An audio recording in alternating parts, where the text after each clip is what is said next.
Ligne de départ, on va voir Sourer, le voici.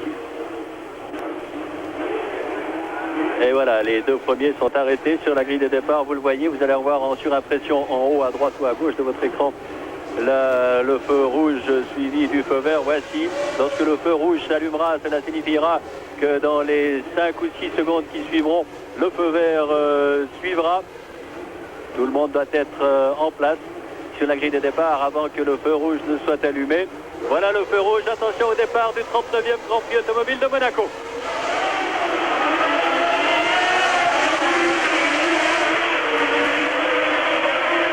Piquet en tête, devant Villeneuve.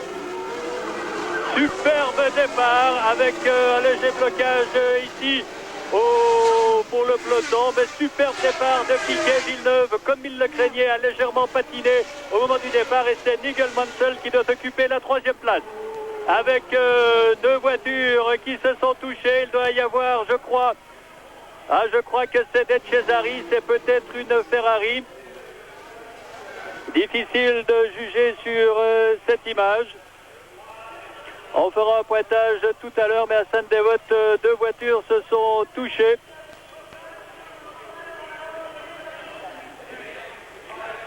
Je ne crois pas que Sourer soit impliqué. Ce serait, je pense, plutôt une Ferrari. Va-t-on revoir? Ah, tout à coup, il y a un mouvement, alors un tassement très net sur la droite, avec une bousculade. Il y a une McLaren, je crois, ou une Alpha. On y verra beaucoup plus clair dans quelques petits instants. De toute façon, Sourer, lui, est en dernière position.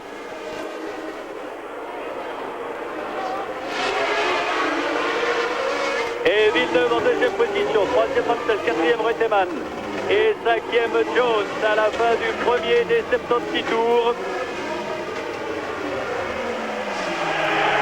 Oui, Piquet, Villeneuve.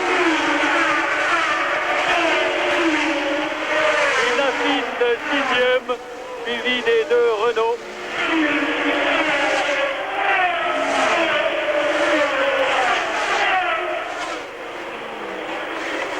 Alors Piquet tente déjà de faire le trou, il creuse déjà un léger écart, c'est bien Mansell sur la Lotus qui occupe le 3e rang.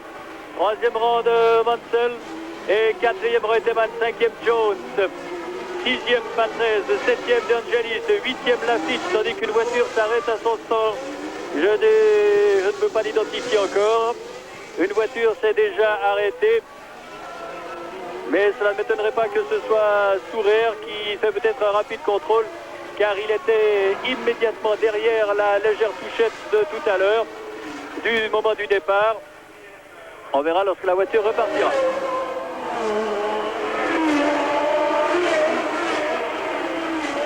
Oui, c'était Sourer. C'était effectivement Sourer qui s'est arrêté une première fois pour un contrôle, car il a passé très près de cette touchette du départ. Et Marc Sourer, sans doute, a voulu faire vérifier sa voiture. Il a bien fait. Patrese avec De Angelis derrière lui. Lafitte, suivi par les deux Renault.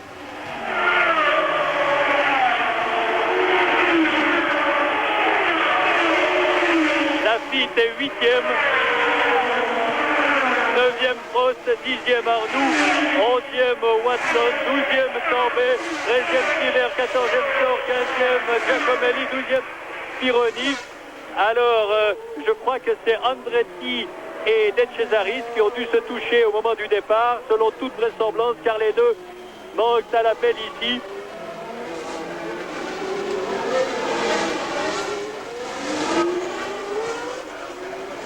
Et Reutemann très près de Nigel Mansell. Le voici Mansell avec les deux Williams à ses trousses.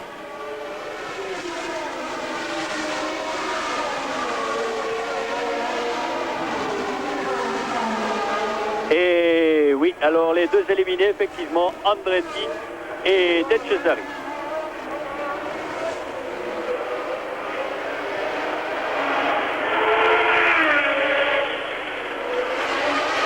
Sourer est certes bien attardé, mais il me disait ce matin qu'il allait de toute façon faire une course d'attente, que faire d'autre lorsque l'on part en dernière ligne au volant d'une voiture nettement moins compétitive que les autres. La course est longue, elle est pénible pour les mécaniques et en particulier pour les boîtes de vitesse.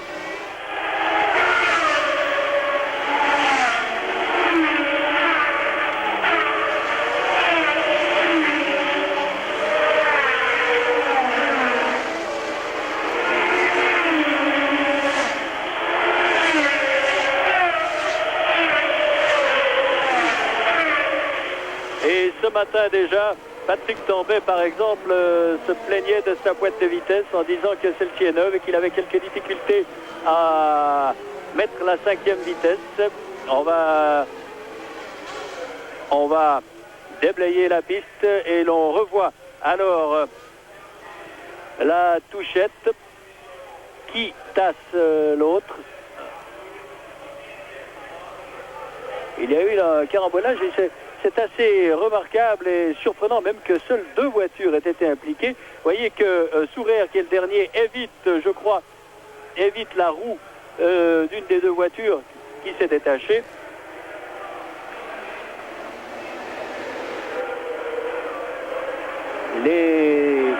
Nous en sommes au 4e tour. Villeneuve, léger travers au contour de la piscine. Et l'avance de Piquet que nous chiffrerons et que la chose sera possible, c'est-à-dire au passage maintenant, voilà pour Piquet.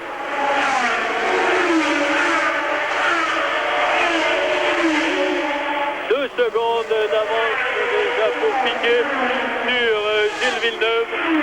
En 3e position, Nigel Mansell, toujours Reutemann, 4e, 5e Jones, 6e Patrese, 7e D'Angeli, 8e Lafitte, 9e Prost, 10e Arnoux, voilà pour les 10 premiers. Tandis que Sourer est 18e pour l'instant, puisque 2 voitures ont abandonné.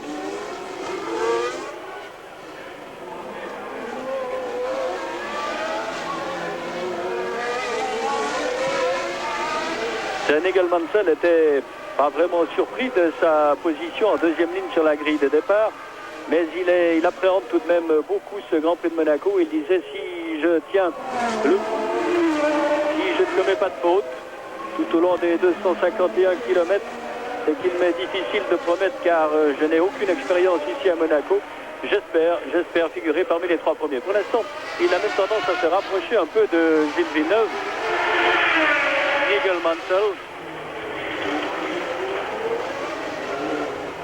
suivi de Reutemann et Jones, puis Patrese, D'Angeli. Voilà pour le peloton des poursuivants.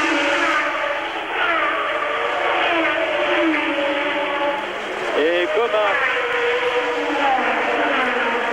comme à Imola et en Belgique, on se rend compte qu'en accélération, les Ferrari sont très rapides.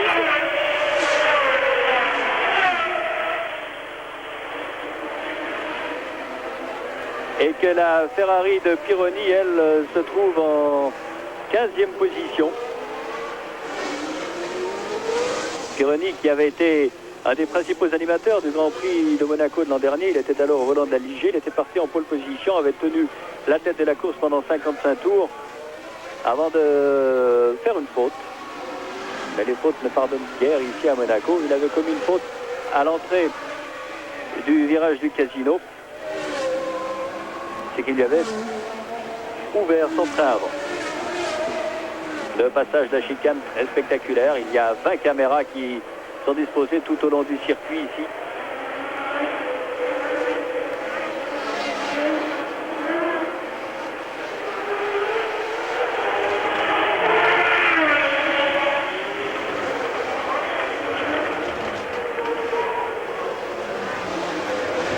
Et c'est bien la première fois qu'une voiture à moteur turbo se trouve en première ligne à Monaco.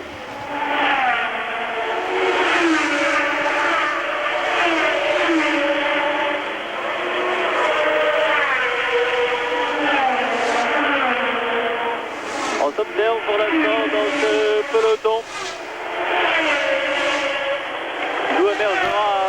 vraisemblablement le vainqueur de ce Grand Prix. Bien qu'on en soit encore très loin, puisqu'on n'est pas encore au 10e de la course et que celle-ci ne manquera pas de nous apporter son lot de surprises.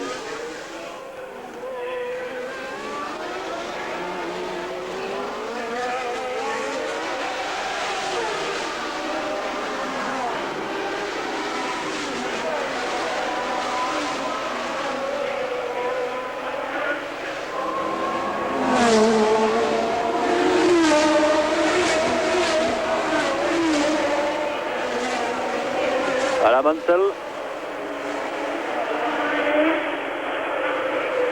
Un nom à retenir, certes, et les Britanniques placent en lui tous les espoirs du renouveau des pilotes britanniques.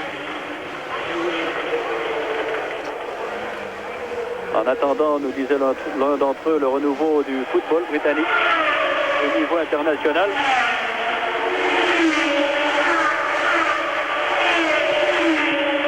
Au niveau de l'équipe nationale plutôt. Aucun changement ici.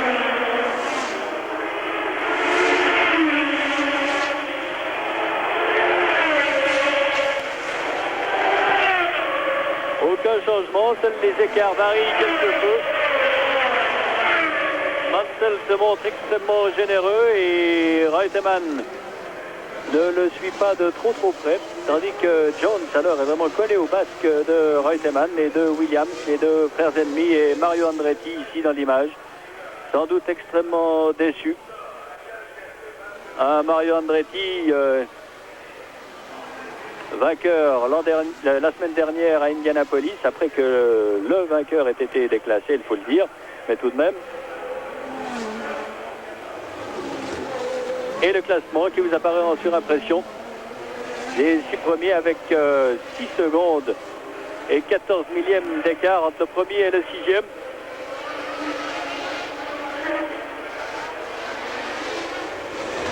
Mais Piquet, lui, qui n'est pas au volant de la voiture avec laquelle il avait obtenu son temps de qualification, Nelson Piquet, n'en a cure puisque son écart est maintenant de 2 secondes et plus sur Gilles Villeneuve.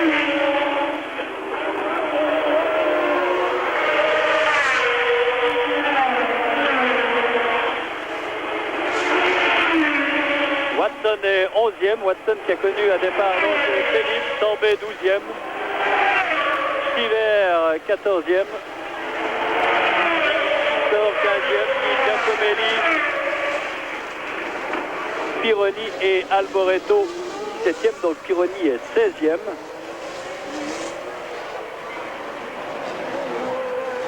Pironi est 16e. Et il ne donne pas vraiment l'impression de pouvoir faire ou entreprendre une de ces remontées dont il a parfois le secret. Vous voyez ce drapeau vert qui est signifié à la sortie de la chicane. Je rappelle à ceux d'entre vous qui n'ont pas suivi ce reportage de son début, que le départ du Grand Prix de Monaco a été retardé d'1 heure en raison d'une explosion qui est survenue dans les cuisines du Grand Hôtel qui surplombe le passage du tunnel. Il y a eu 24 blessés à la suite de cette explosion et que l'intervention des ambulances et des pompiers ont bien entendu retardé le départ de ce Grand Prix. Et qu'à la suite de l'intervention des pompiers, de l'eau s'est mise à couler dans le tunnel et que pendant toute la course, il sera impossible de doubler depuis l'entrée du tunnel jusqu'à la sortie de la chicane. Eh bien, Marcus Schurrer, lui, va être bientôt doublé par Nelson Piquet, qui s'envole littéralement, tandis que derrière le quatuor Villeneuve, Mansell, Reutemann et Jones a recollé. Et que Giacomelli, lui, vient de grignoter et gagner une place. Sourer à la chicane. Ah, Sourer va bientôt s'écarter. Il attend bien entendu d'avoir Piquet dans ses roues avant de le faire. Et l'avance de Piquet augmente. On va la chiffrer au prochain passage. Il va peut-être prendre l'extérieur de la rascasse, le Sourer. Non. Alors ce sera sur la ligne droite là devant nous que le dépassement va, selon toute vraisemblance, s'opérer.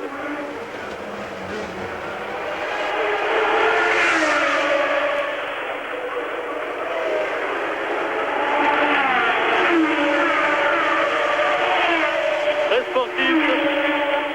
Fidèle à son habitude, vous avez vu que Sourer s'est écarté au freinage de Sainte-Dévote. Et l'écart entre Piquet et Villeneuve est passé de 2 secondes à 4 secondes 67.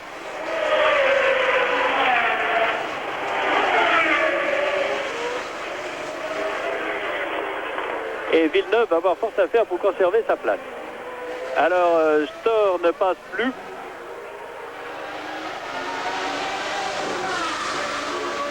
Il doit être arrêté sur le circuit car... Ah non, il doit rentrer maintenant. J'entends la sirène à l'entrée des stands. C'est sans doute Storr qui doit rentrer au volant de la Rose numéro 30. Et Sourer va maintenant s'écarter pour laisser passer la meute, composée de des voitures de Villeneuve, Mansell, Reutemann, Jones et Patrese. Un Mansell très pressant derrière le bouillant Gilles Villeneuve.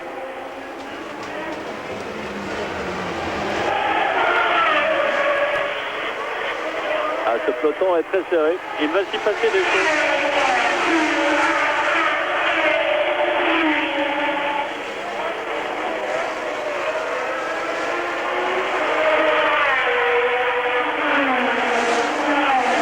Deuxième groupe emmené provisoirement par Sourer. Voilà, Sourer qui prend l'intérieur. Non, il reste à l'extérieur et tout le monde ne passe ici. Il y en a 3 qui l'ont passé. Villeneuve. Oui, alors Sourer donne une leçon de sportivité en laissant passer les 5 voitures, pardon, quasiment simultanément entre la sortie du casino, du virage du casino et le virage de la gare. Il a laissé passer tout le monde et c'est ce qu'il a à faire. On ne va pas lui voter trop de félicitations, mais reconnaître là le comportement extrêmement sportif de Marc Sourer.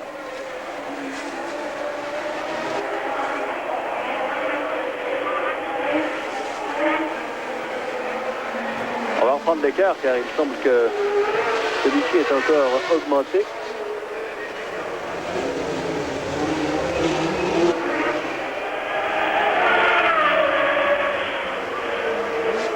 Meilleur tour pour Piquet. 1:29:44.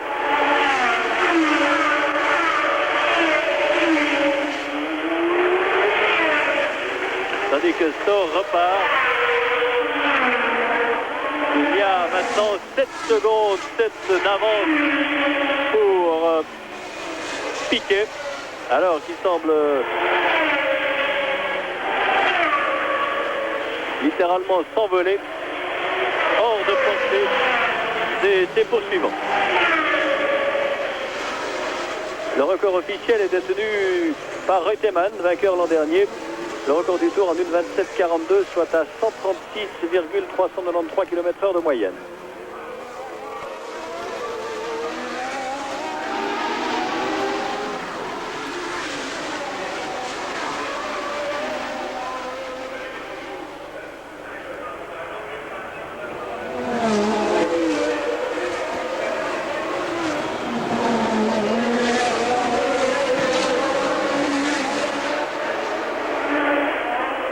La tension doit être très grande dans ce groupe de poursuivants emmené par Villeneuve. qui profite de sa meilleure accélération, de sa meilleure puissance à l'accélération et de la configuration du circuit pour tenir cette place de second. Mais il semble que Mansell pourrait tourner plus vite. Il avait possibilité de doubler la Ferrari de Villeneuve.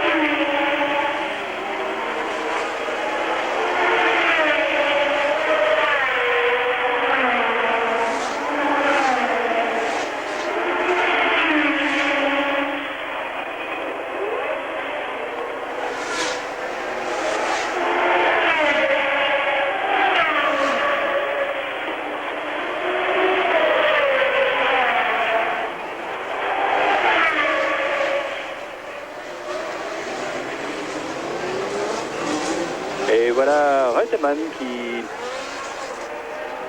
aurait bien voulu passer Mansell à la sortie du virage de la gare.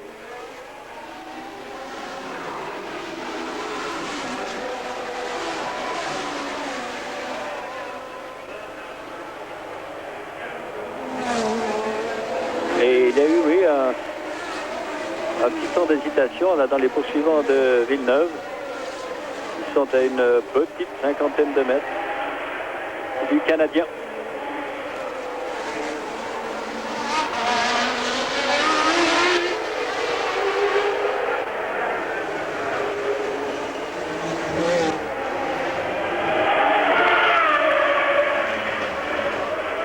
Et Reutemann a touché son aileron.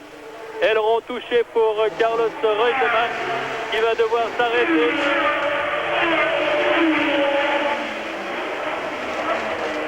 Alors est-ce la fin de la série pour Reutemann? Aileron touché. Il va devoir changer le museau.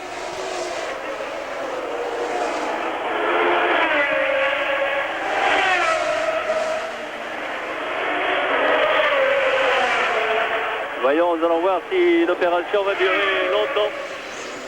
Combien de temps elle prendra? Et voici ici, je crois que c'est De Angelis qui a dû passer Mansell. Oui, c'est Jones qui est troisième, quatrième Patrese. Et je dirais cinquième De Angelis, mais je n'en suis pas sûr. On va avoir confirmation au prochain pointage. Jones troisième, quatrième Patrese, cinquième c'est De Angelis, oui. Et Mansell, lui, ne passe pas. En tout cas, ne colle plus à ce peloton. On va voir dès lors ce qu'il advient de lui. Reutemann, lui, perd un temps considérable et peut-être bien que pour la première fois depuis 15 Grands Prix, Lolley ne terminera pas dans les points. Mais il conservera tout de même la tête au classement provisoire du championnat du monde. Oui, alors voilà Mansell qui s'arrête et Roland Christen, vous m'avez rejoint. Est-ce que vous avez des informations concernant la touchette à la sortie de la chicane de Sainte-Dévote? Oui, ce qui s'est passé apparemment, c'est que tout à coup, pour une raison inconnue, René Arnoux ou Alain Prost, l'un des deux, c'est-à-dire que De Cesaris n'a pas tout à fait identifié quel était le pilote Renault qui était devant lui, a changé de trajectoire, si bien que De Cesaris s'est senti coincé contre le rail. Pour éviter d'entrer en collision avec la Renault, eh bien, De Cesaris a freiné. Or, derrière lui se trouvait Mario Andretti. Mario Andretti qui ne s'attendait pas à une telle manœuvre. Résultat, eh bien, une touchette assez sérieuse de l'Alfa Romeo de Andretti dans la McLaren conduite par De Cesaris. Et on l'a vu donc, c'était l'élimination pour ce pauvre De Cesaris qui aura fait une course d'environ 1,5 km et qui espérait pourtant faire un peu mieux pour son 22e anniversaire. Et puis il y a eu une troisième victime dans cette collision. Il s'agit de Marc Sourer. En effet, l'une des roues arrachées d'une des voitures heurtait l'Enzyme que pilote Marc Sourer. Résultat, une roue faussée, une suspension un peu endommagée. Sourer s'est arrêté au stand pour faire changer sa roue avant droite, ça à toute fin utile, et il est reparti en queue de peloton. C'est donc ainsi que cet accrochage aura fait 2 victimes qui ont été éliminées de malheureux Marc Sourer. Sourer, dont de toute manière, il faut le dire, les ambitions ici à Monaco étaient limitées. Enfin, l'arrêt de Store est à relever. Des problèmes d'alimentation, des problèmes probablement de pompe à essence. Store a repris le départ après s'être arrêté au stand, perdant lui aussi toutes ses chances de remporter cette épreuve qui se déroule à un rythme absolument formidable, n'est-ce pas Jacques? Oui, un rythme formidable, et aussi bien Mansell que Reutemann ont tenté de reprendre ce rythme puisqu'ils sont repartis en piste. Pour l'instant, c'est la démonstration de virtuosité de Gilles Villeneuve. Gilles Villeneuve qui tient toujours la 2e place. Il est temps de faire un pointage après 16 tours. Nous avons Piquet qui passe un instant devant moi. Piquet en tête, qui précède Gilles Villeneuve. En 3e position, Jones, tandis que Mansell est à nouveau arrêté. 4e, Patrese. 5e, De Angelis. En 6e position, on devrait voir arriver, je pense, Andretti, mais qui est très attardé. Lafitte qui est 6e avec un retard de 22 secondes maintenant. Puis en 7e position, Alain Prost. 8e, Arnoux. 9e, Watson. 10e, Tambay. 11e, Chiver. 12e, Giacomelli. 13e, Pironi.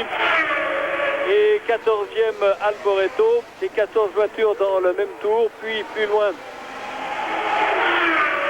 alors que De Angelis a dû passer. Non. Il semblait tout à l'heure que De Angelis avait passé Jones. Ce n'est pas vrai. Au contraire, Jones. Mais où est passé De Angelis? Il semble relativement loin, derrière Patrese. Quant à Mansell, il s'est donc arrêté une 2e fois. Il n'est pas encore reparti. Et c'est une lutte à couteau tiré entre Villeneuve et Jones qui se préparent.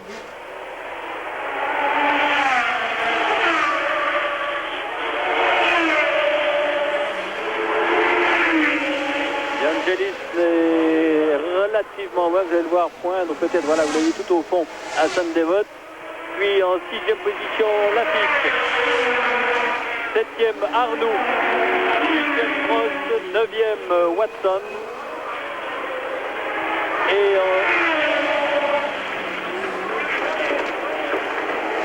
suivent Tambay, Giacomelli et Pironi. Voilà, pas de nouveaux changements. Ils sont plus que 2 dans ce 2e groupe. 2 à être vraiment roue dans roue, mais derrière, après De Angelis ne sont pas trop loin.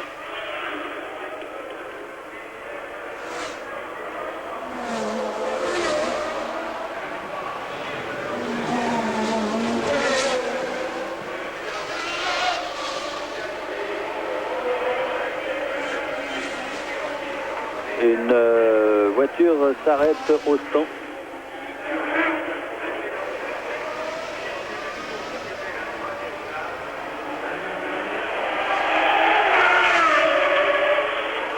On revient sur la tête de la course avec Nelson Piquet.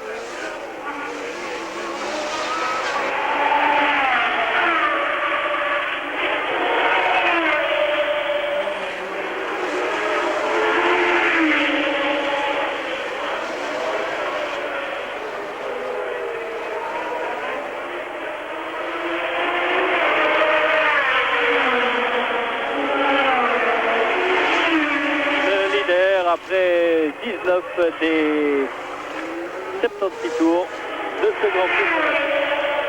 Un Grand Prix qui va être encore bien long. Et Jones a passé Villeneuve. Jones a maintenant passé Villeneuve. Jones est en deuxième position. Alors, va-t-on assister à une explication entre Jones et Piquet? On va prendre l'écart au prochain passage. Il est assez surprenant que Jones ait passé Villeneuve si rapidement. Peut-être le Canadien a-t-il commis une petite erreur, un léger écart au casino où les caméras ne le suivaient pas.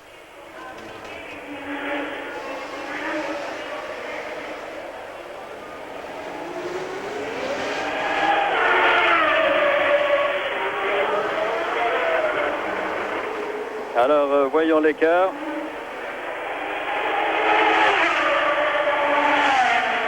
Pas tout à fait 9 secondes, pas tout à fait 9 secondes d'avance pour Piquet sur Jones.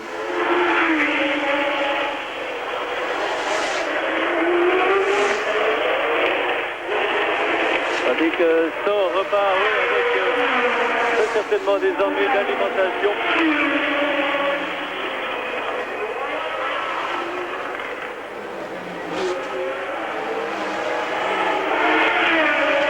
Patrese se rapproche quelque peu de Villeneuve.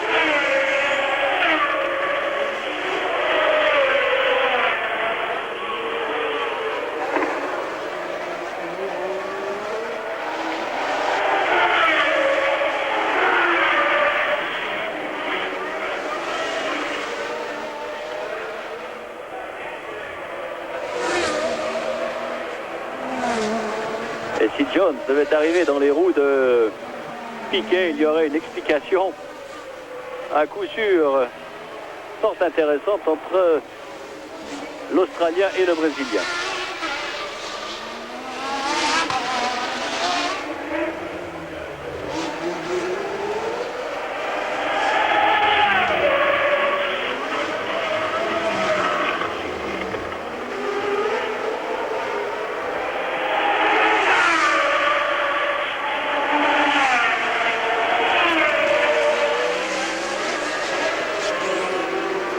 Peut-être Villeneuve fait-il une course tactique en ce moment. Il s'est rendu compte que Jones revenait très fort sur lui.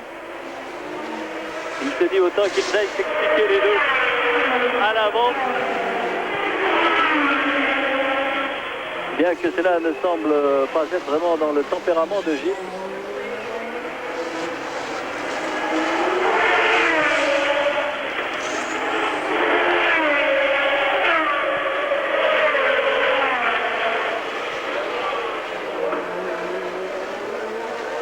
Quant à Carlos Reutemann qui est attardé à plus de 2 tours maintenant.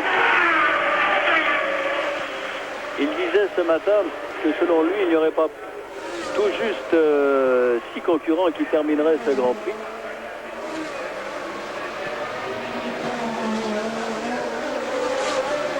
S'il y pense, cela peut-être va lui donner l'espoir de terminer ce Grand Prix et qu'il le termine dans les points. Tandis que l'on s'affaire toujours autour de la voiture de Stoll.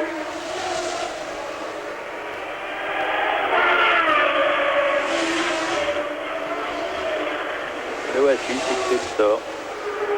C'est italien. De mère allemande.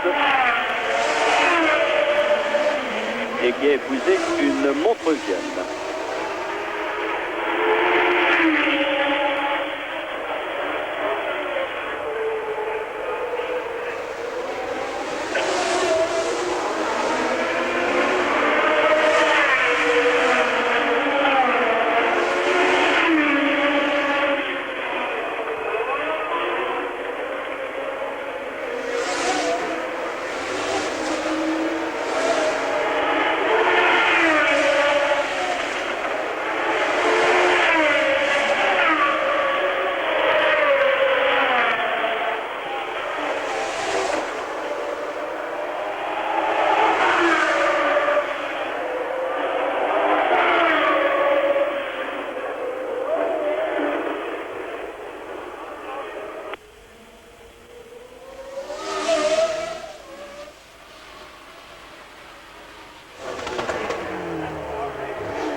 Fin du 23e tour maintenant pour Nelson Piquet, voyons si son avance tendance à augmenter ou au contraire affaiblir. On attend Jones. 8 secondes, il a donc repris, Jones a donc repris environ 1 seconde à Piquet. Et cela peut nous promettre d'ici une quinzaine de tours un duel terrible entre l'Abraham que voici et la Williams que voilà.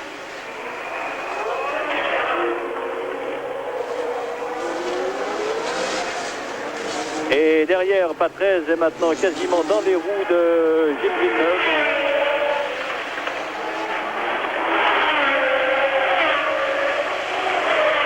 Et 8 secondes officiellement l'écart entre Piquet et Jones, ceci au bénéfice du Brésilien.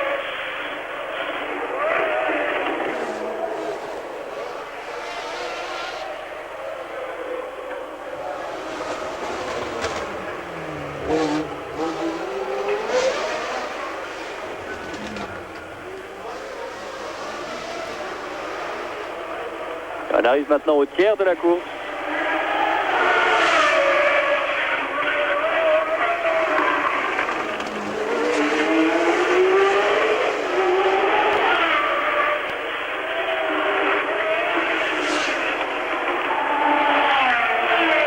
On arrive au tiers de la course puisque lorsqu'il repassera devant nous, Piquet bouclera le 25e des 76 tours.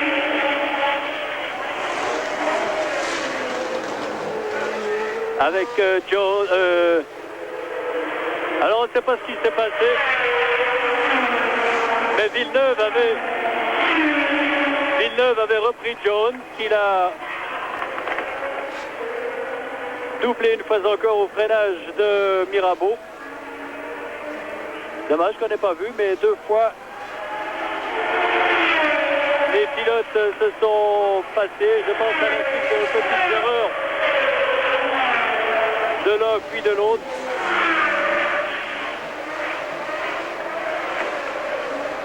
Pour l'instant, Piquet, lui, ne commet aucune erreur. Alors on revoit Jones qui passe une fois encore Villeneuve, qui avait dû profiter d'une hésitation de l'Australien, je pense, par l'intérieur de fort belle façon.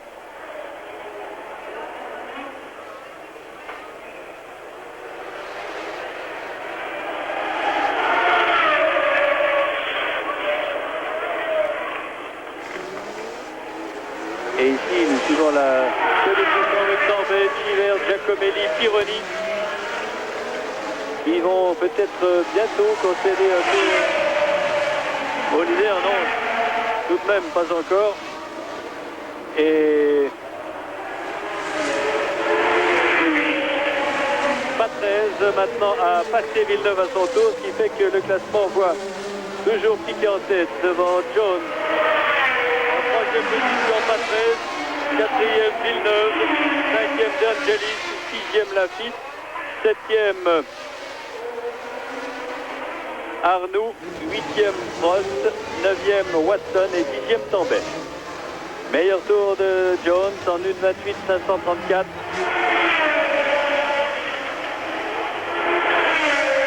Environ à 1 seconde du retour du tour officiel.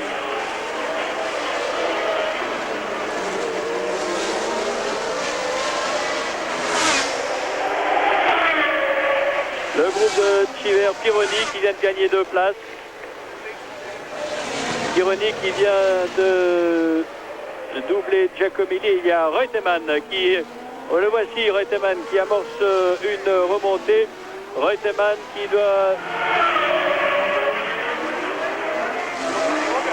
occupe le 14e rang.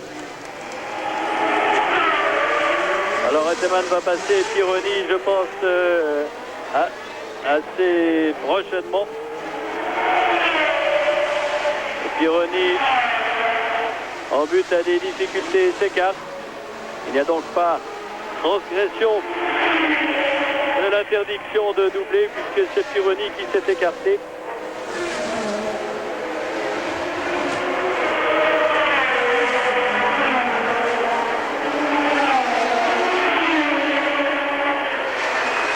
est-ce que Reutemann est dans le même tour que Piquet? La chose n'est pas certaine.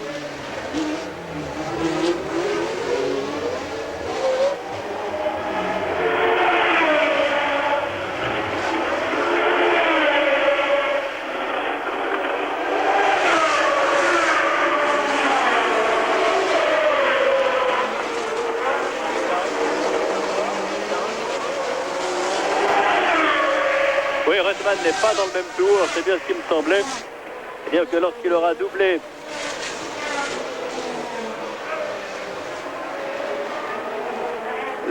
doublé ses concurrents, il aura encore un tour de retard sur eux. Il est maintenant derrière Cheever, derrière Eddie Cheever. Carlos Reutemann, voilà qu'il le passe. Alors, Carlos plus déchaîné que jamais à la suite de sa petite touchette qui lui a valu un arrêt au stand pour changer le museau de sa voiture.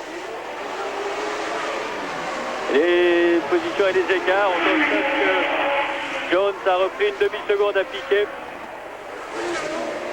Les deux pilotes des deux Williams sont vraiment déchaînés, tandis que Giacomelli a de la peine à faire mieux au volant de son Alfa Romeo.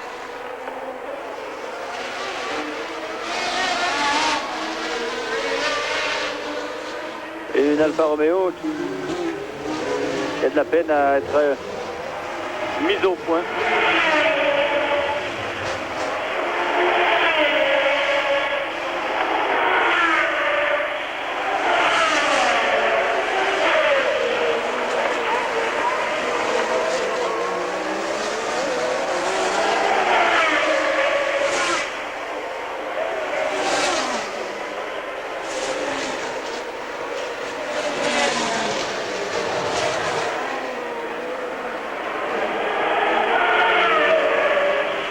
Et la lutte fait rage entre Cheever et Pironi.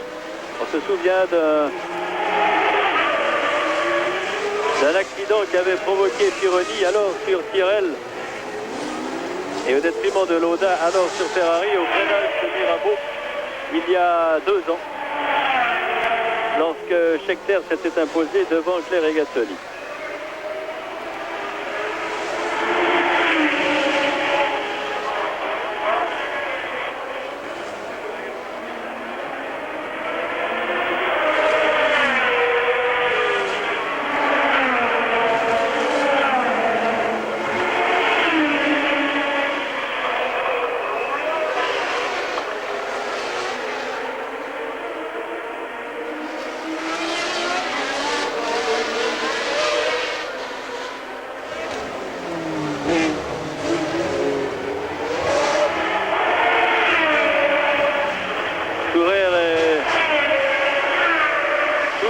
Course, mais il concède régulièrement du terrain.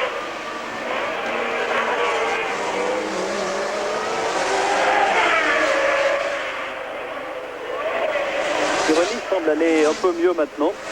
La voiture semble lui permettre de revenir quelque peu, quoique Cheever, qui était très près de lui, l'a à nouveau distancé. Et la suite du classement avec Arnoux 7e, puis Prost, Watson, Tambay, Cheever et Pironi.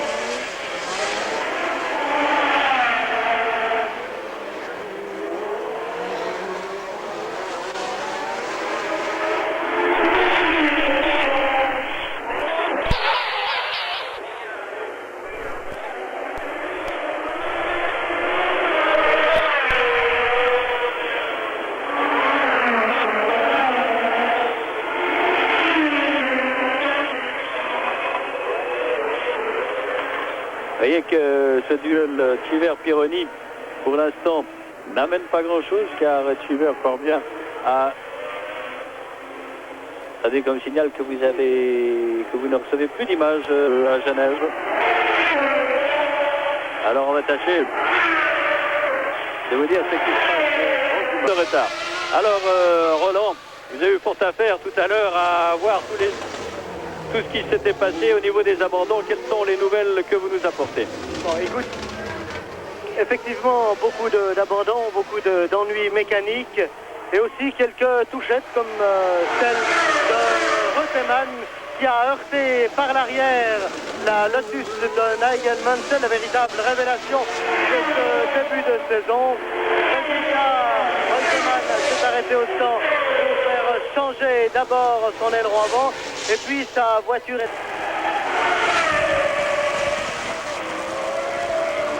Tout en regrettant que cette sortie de route de Piquet, qui n'était pas spectaculaire, rassurez-vous, n'a tout de même pas pu être présenté. On va voir peut-être la voiture, c'est ici que se trouve, voilà, voyez, sur la gauche, et Patrese qui vient de sortir de sa voiture.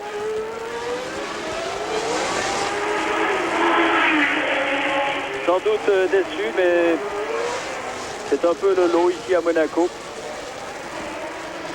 Le circuit entre les rails, un tracé étroit, sinueux, et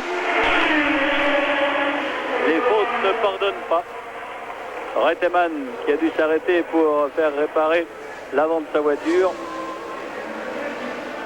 de même que Piquet en ont fait l'expérience. Tandis que Watson vient de remonter à la 7e place, derrière Lafitte et devant Arnoux.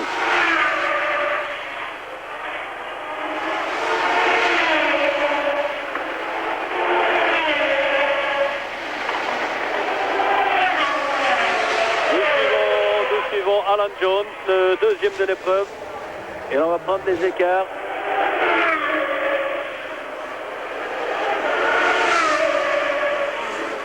Jones, Piquet vient de passer devant moi.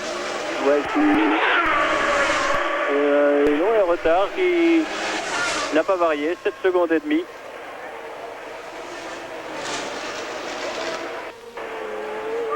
Secondes et demie, et voici Lafitte et le peloton du poursuivant qui est de Renault, et Watson qui a reperdu 2 places car il est maintenant derrière les 2 Renault.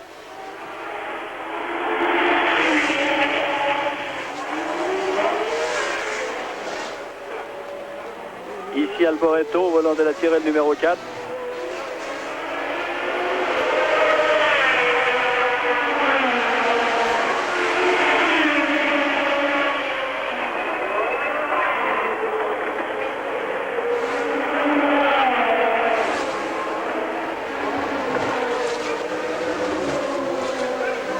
Nelson Piquet ne connaît pas le moindre problème pour l'instant. C'est un pilote dont vraiment on commence à penser le plus grand bien. Certes, il a imposé à plusieurs reprises déjà, mais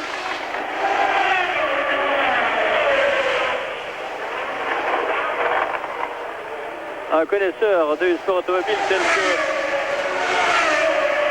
David York, qui a été directeur de course des plus grandes écuries, aussi bien en endurance que dans les courses de Formule 1. Le Renault est arrêté, c'est celle de Arnoux.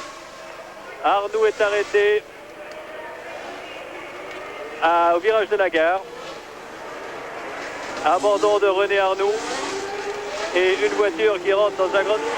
Et De Angelis a dû exploser son moteur. Alors 2 abandons dans ce 33e tour, ceux de Arnoux et De Angelis.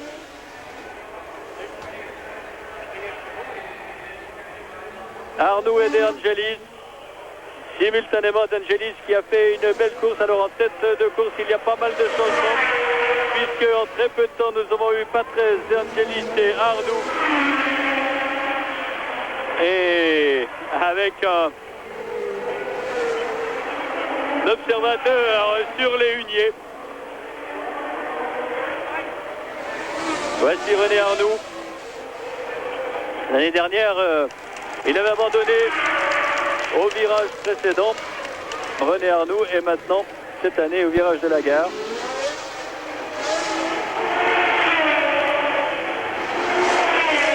Il est vrai que Arnoux n'avait pas trop d'espoir de faire bonne figure dans ce Grand Prix au volant de l'ancienne Renault à la suite de son impressionnante sortie de route d'hier.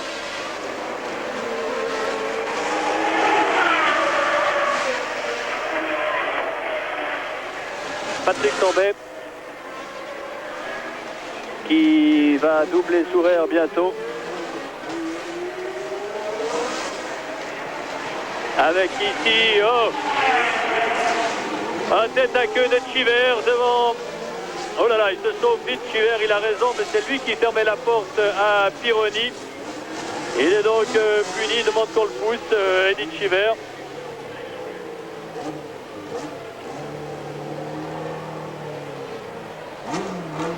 Tout ceci au virage Mirabeau, cela s'est fait en douceur, dirons-nous. Chiver qui a voulu fermer la porte à Pironi. Il commence à s'énerver un peu, Chiver, mais on ne saurait jeter la pierre au commissaire. Tandis que l'on évacue, je pense, la Lotus. Oui, c'est la Lotus de De Angelis qui se balade dans le ciel monégasque.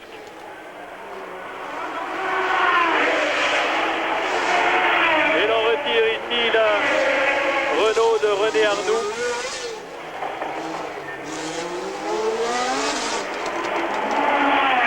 Il a touché, on va revoir le tête à queue de... On va revoir le tête à queue de Chiver qui fermait la porte à Pironi qui tentait de le passer par l'intérieur. Un petit balai pour tirer les Ferrari.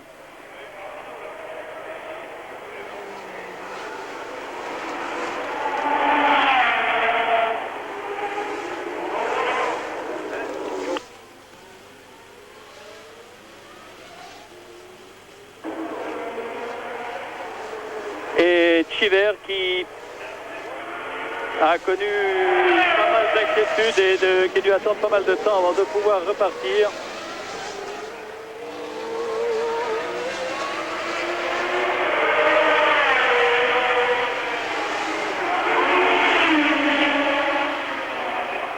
Alors là, tandis que l'on approche de la mi-course maintenant et qu'il me semble que l'on signale que l'on agite un drapeau jaune et rouge dans le tunnel, il me semble que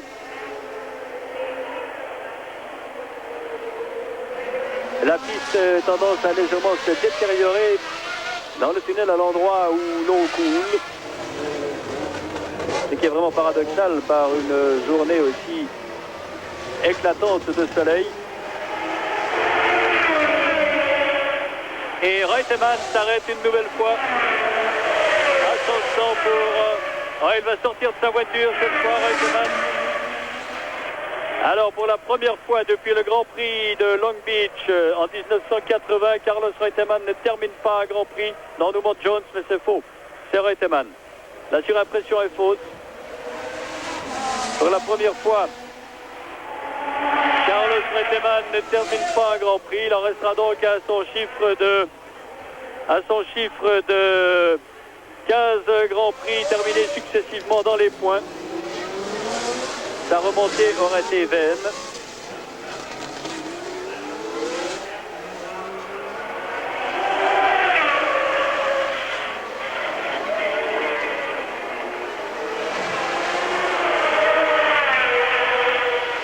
Non, le drapeau rouge et blanc n'est plus arboré. Rouge et jaune n'est plus arboré. Et l'on va faire un pointage. Il y a eu pas mal de choses. Tandis que Piquet, on va venir doubler Giacomelli. Et voilà qui est fait. On fait rapidement un pointage pour vous dire que Piquet est en tête avec 7 secondes et demie environ d'avance sur Alan Jones. Et nous avons atteint à ce moment-là la mi-course. En 3e position, Gilles Villeneuve. En 4e position, Lafitte. 5e, Watson. Et 6e, Alain Prost.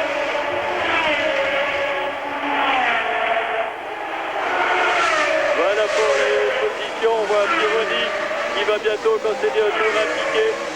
Oh, Piquet qui a touché très légèrement. Il a touché très légèrement la glissière à la sortie de Sainte-Dévote. C'est là un peu déséquilibré. Et vous savez que les Formule 1 sont extrêmement délicate et fragile et sensible.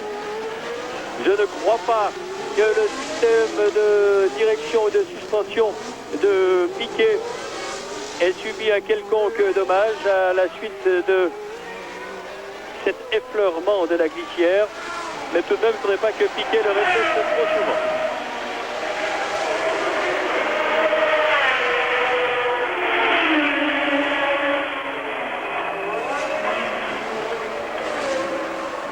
Non, cela ne semble pas devoir porter à conséquence.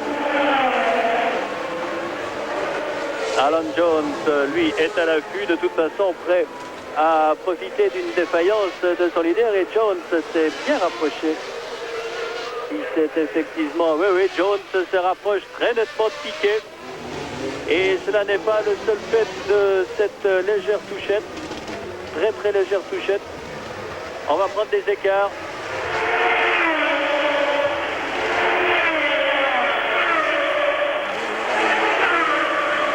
Oh, l'écart a fondu, il n'est plus que de 2 secondes maintenant. Piquet doit reconnaître un léger problème de tenue de route, dû peut-être à une dégradation de ses pneumatiques. On le sent un peu plus en glissade en sortie de virage où il doit fréquemment corriger. Et vous voyez que Pironi s'est écarté pour laisser passer Piquet. Il va faire de même pour Jones, car la bataille maintenant va faire rage entre les deux leaders. L'avance de Piquet a fondu comme neige au soleil.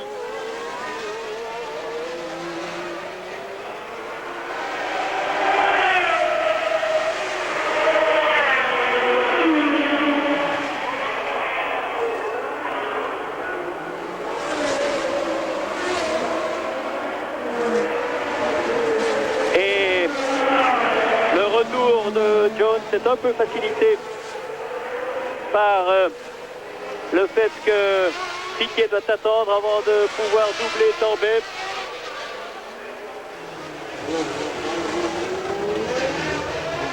Alors cette fois, Jones est dans le nez ou plutôt à l'arrière à le nez, dans les roues arrière de Piquet. Piquet a passé Tambay, mais pas Jones. Et voilà, il le laisse passer et l'explication peut commencer.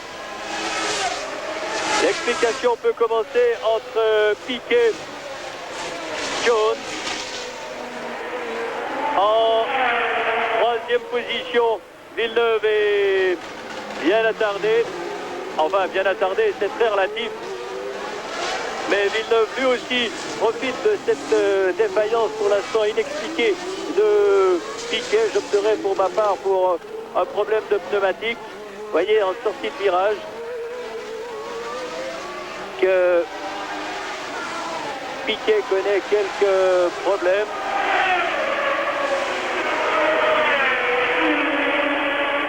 Et la course pourrait bien connaître bientôt un nouveau changement non pas un nouveau, mais un premier changement de leader.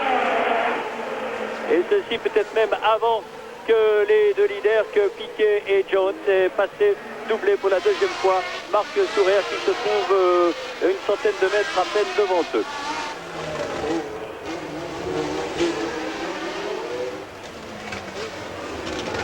Ah oui, la voiture devient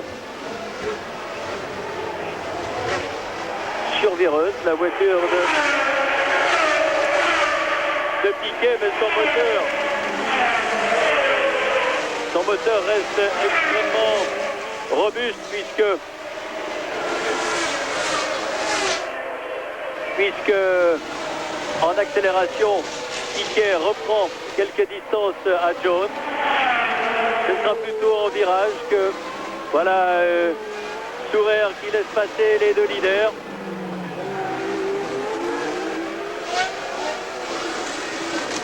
Et la piste est de nouveau claire devant eux maintenant.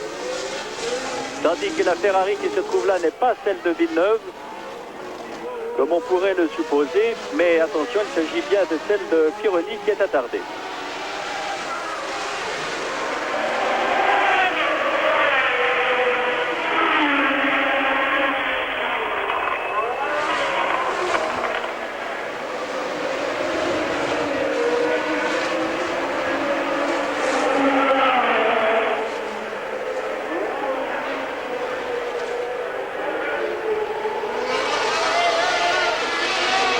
Alors seuls les 6 premiers sont encore dans le même tour. Je vous les cite: Piquet, Jones, Villeneuve, Laffite, Watson et Prost. 6 voitures dans le même tour.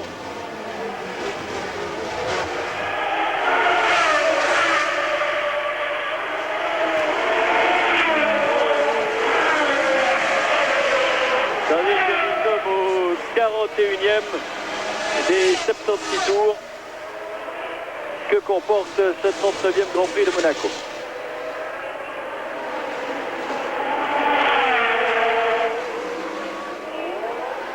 Villeneuve a pas loin d'un demi-circuit de retard puisqu'il vient de passer devant moi tandis que les voitures étaient déjà en tiers de circuit, tandis que les voitures étaient déjà au virage du casino. Sourer a maintenant 2 tours de retard, mais il est toujours là, Sourer, et il occupe la 12e place avec ses 2 tours de retard.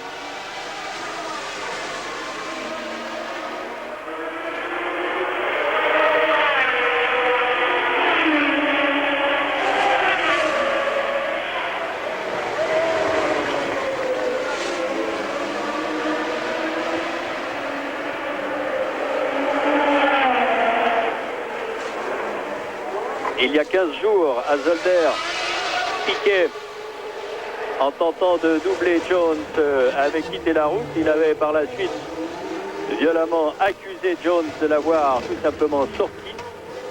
Aujourd'hui, nous nous trouvons dans une situation inverse, avec Jones qui va bientôt tenter de passer le leader.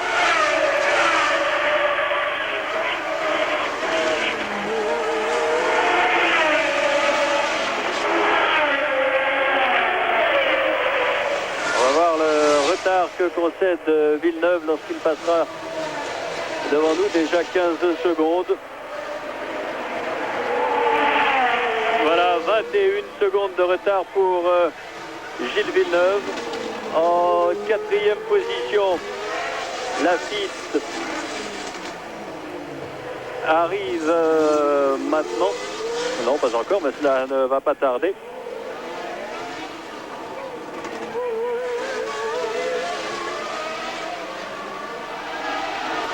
Alors Laffite est très attardé et le voilà.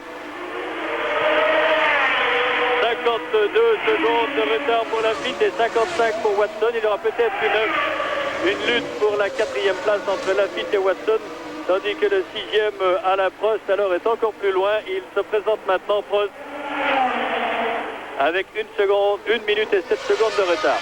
Alors Roland, vous avez eu fort à faire tout à l'heure à voir tout ce qui s'était passé au niveau des abandons. Quelles sont les nouvelles que vous nous apportez? Bon, écoute, effectivement, beaucoup d'abandons, beaucoup d'ennuis mécaniques et aussi quelques touchettes comme celle de Reutemann qui a heurté par l'arrière la Lotus de Nigel Mansell, la véritable révélation de ce début de saison. Reutemann s'est arrêté au temps pour faire changer d'abord son aileron avant.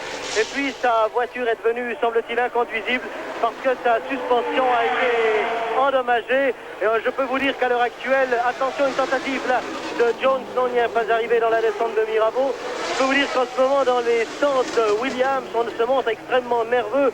On n'hésite pas à expulser Manu Militari avec l'aide des commissaires, avec l'aide aussi des policiers monégasques, les intrus comme les journalistes qui n'essayent que faire une chose, simplement se renseigner pour savoir ce qui s'est passé. Bon, en tout cas, pour l'instant, c'est toujours Piquet, mais on voit que Jones était prêt. Alors, brièvement, pour raison d'abandon, il y a eu Stor avec ses problèmes d'alimentation ou d'allumage, on ne sait pas trop, en tout cas, ce sont des problèmes de moteur. Il y a eu aussi Patrese qui a abandonné dans la descente de Mirabeau à la suite de problèmes mécaniques. On pense qu'il s'agit là de boîte de vitesse, mais on n'en est pas certain. On a aussi De Angelis avec le moteur qui a explosé à la hauteur de la piscine. Et puis Arnoux qui est allé taper légèrement les rails sans que l'on sache trop bien. En tout cas, c'est une course extrêmement mouvementée. On est nerveux un peu partout autour du circuit, dans les stands et aussi sur les places de commentateurs, n'est-ce pas Jacques? On essaie de garder un peu son calme car je crois que c'est une des conditions essentielles pour avoir une bonne vision des choses. dit que dans le sang Williams, il était difficile de travailler. Est-ce que vous avez tout de même pu rencontrer Reutemann? Eh bien, Reutemann, je l'aurais volontiers rencontré, j'étais même prêt à lui parler, et lui était prêt à répondre, mais ce sont ces mécaniciens qui vous refoulent. Et je dois dire que j'ai pas été le seul, parce qu'enfin, j'ai pas voulu insister lourdement, mais j'ai vu d'autres confrères qui, eux aussi, essayaient de photographier, de s'approcher, d'autres de filmer, de parler avec Reutemann. Reutemann n'est pas du tout le bonhomme qui fuit la foule, il est même coopératif avec les journalistes, les reporters, mais enfin, il y a tout son environnement qui, apparemment, est certainement à la joie lorsqu'il s'agit de gagner, lorsqu'on fait les gros titres dans l'actualité, mais éprouve quelques difficultés lorsqu'il s'agit de perdre. Et c'est peut-être là la race des grands champions. Les grands champions, les grandes écuries savent gagner et perdre. Oui, Reutemann est un de ces grands champions, c'est certain, mais chez Williams, il y a encore de ce côté-là pas mal d'expérience, pour ne pas dire de savoir-vivre à acquérir.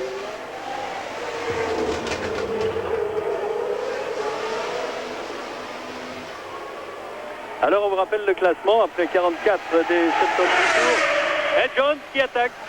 Non, une petite tentative, peut-être simplement pour juger de la manière de réagir de Piquet. Piquet qui a en permanence un œil dans le rétroviseur.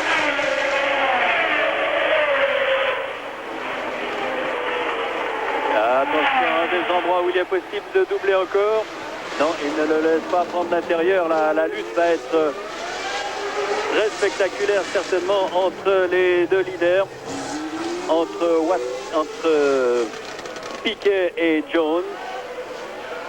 Mais il est certain que Piquet, qui en veut à Jones, vendra très chèrement sa peau.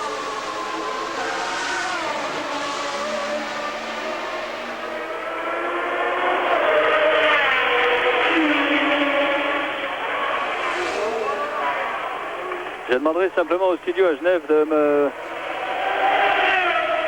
signaler si vous recevez également très fréquemment des images très perturbées, très dérangées. Ce que je ne souhaite pas. Tout va bien. C'est l'essentiel. Alors, Jones a reperdu un peu de terrain sur Jones, que l'on a vu en très légère difficulté également tout à l'heure à la sortie du portier.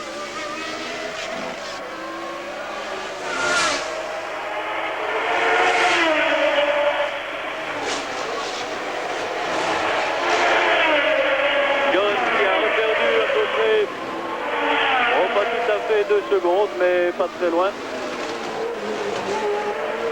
Environ 2 secondes de retard pour Jones, qui a dû commettre une petite erreur, une petite hésitation. Et vous voyez que Piquet, lui, en sortie de virage, comme ici, sortie de virage de la gare, doit contre-braquer assez violemment pour corriger le survirage croissant de sa voiture.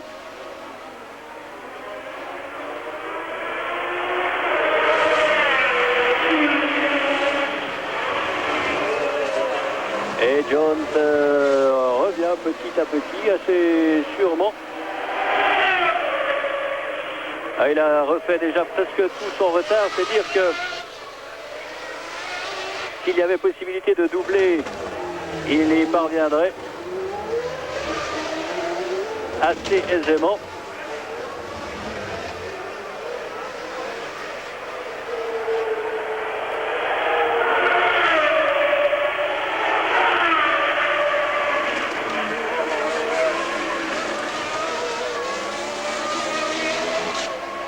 Et on ne sait pas si Prost a passé.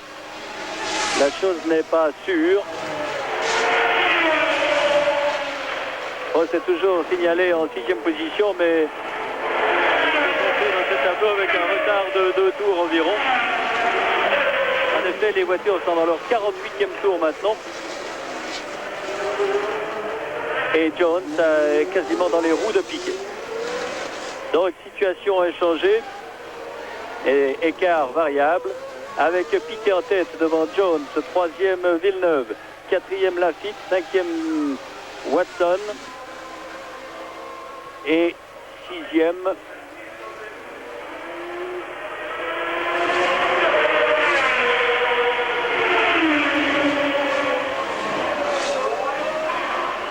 Prost. Un Prost qui tarde à poindre.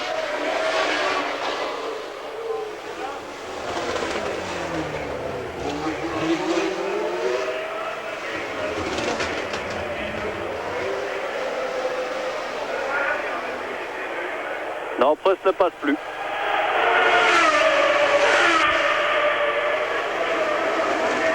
Alors Prost ne passe plus, ce qui revient à dire que Tambay est maintenant 6e. Patrick Tambay pour l'instant 6e.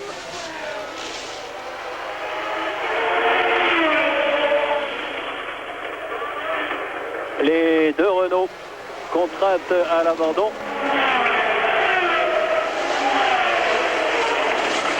On dira simplement que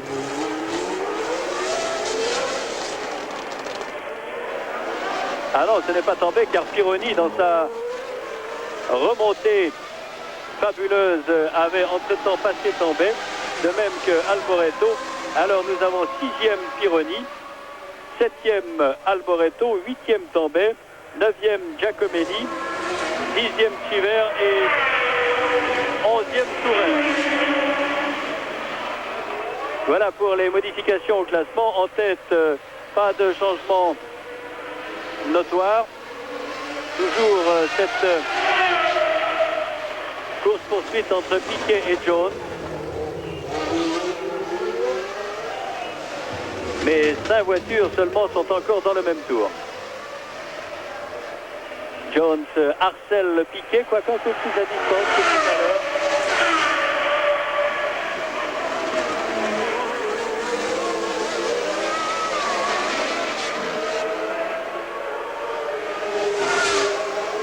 Prost a connu pas mal d'ennuis de boîte de vitesse durant tous les essais.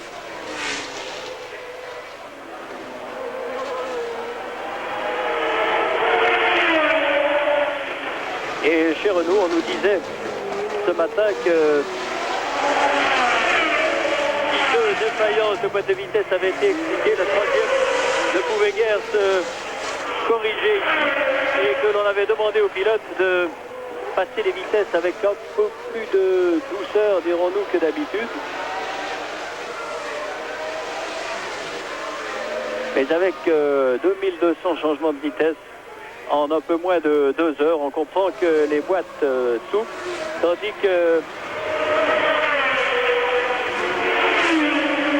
Tambay, lui, est en train de perdre du terrain et il était relégué tout à coup en 9e place.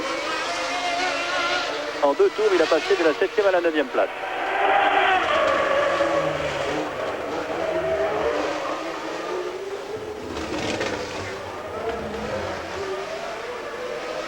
Et Piquet semble reprendre un peu ses distances. Allons, on avance. 1 seconde et demie. 1 seconde et demie d'avance sur Jones. Il y a encore le temps. Mais peut-être connaît-il lui aussi quelques ennuis. Ou ceux de Piquet se sont-ils peut-être envolés?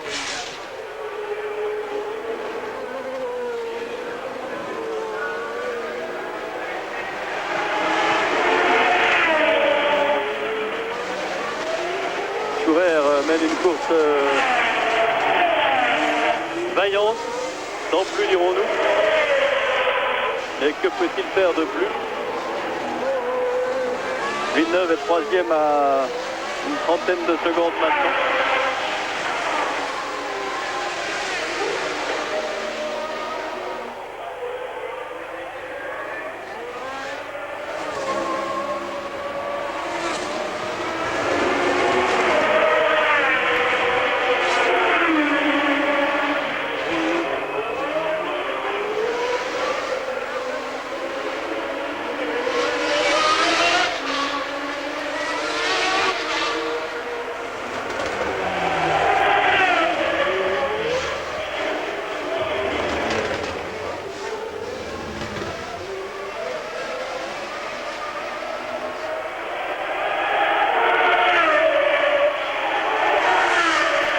Et Piquet a repris une demi-seconde à peu près à Jones, puisque l'écart est passé maintenant à 2 secondes en espace d'un tour. Il reste 25 tours à couvrir.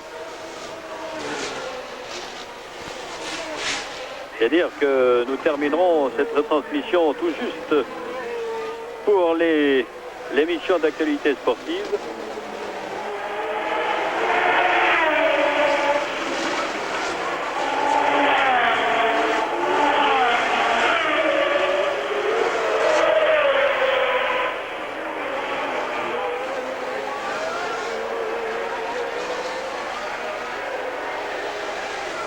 Et tête à queue là de Alboreto. Tête à queue d'Alboreto qui a touché. Et qui a touché Giacomelli, surtout à Sainte-Dévote.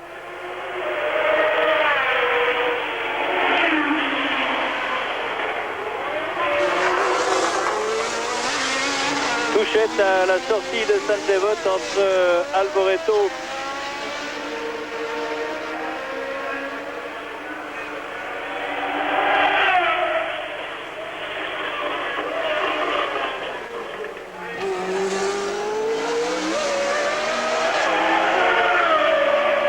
Alors les deux voitures s'étaient déjà touchées à Imola, je crois. On va revoir au ralenti. Voici Alboreto.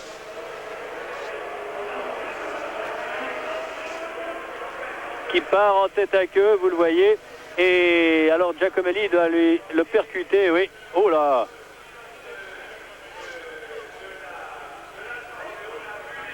Et Giacomelli n'a pas pu éviter Alboreto en perdition. En tête à queue, c'est la touchette et l'élimination pour les deux voitures.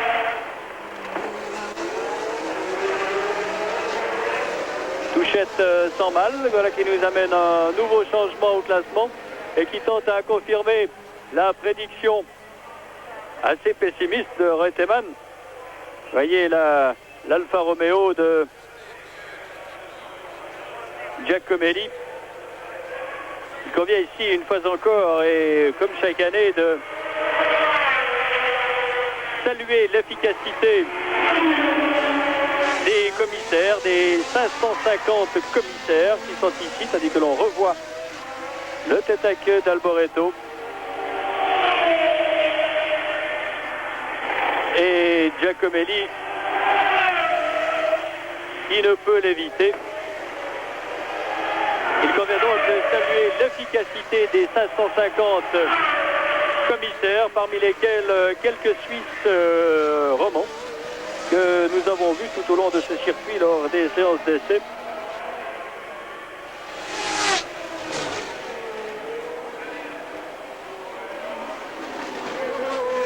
On revient en tête de course avec Piquet, dont l'avance tente à grandir, à s'accentuer sur Jones. Nous la chiffrerons au prochain passage.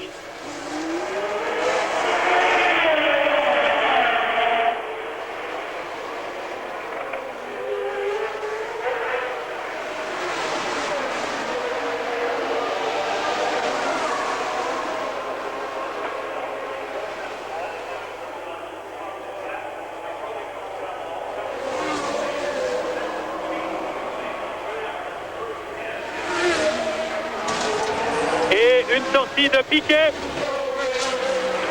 Une touchette de Piquet. Sortie de route de Piquet. Alors, on ne s'y attendait pas quand on suivait, c'est je crois au bureau de tabac. Oui, c'est vers le bureau de tabac ou après la chicane que Piquet a touché. Abandon de Nelson Piquet au 53e tour.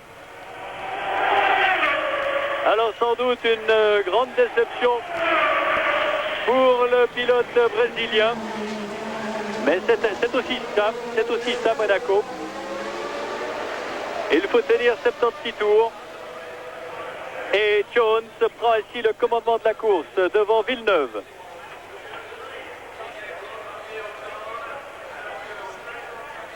Au moment même où Piquet semblait tenir Jones à distance avec 2 bonnes secondes d'avance. C'est l'erreur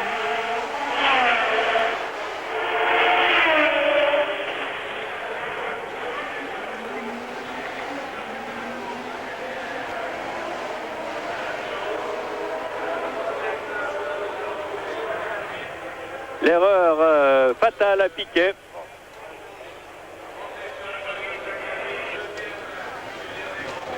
Et le classement voit donc Jones en tête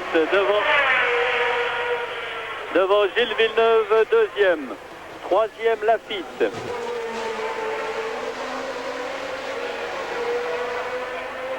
Quatrième, Watson. Cinquième, Pironi. On a le ralenti. Alors la chicane, le passage de la chicane. Piquet qui voulait prendre Tambay par l'intérieur. Tambay coupe. Piquet allume un peu ses freins. Oui, alors je pense que Piquet va se plaindre de l'attitude de Tambay.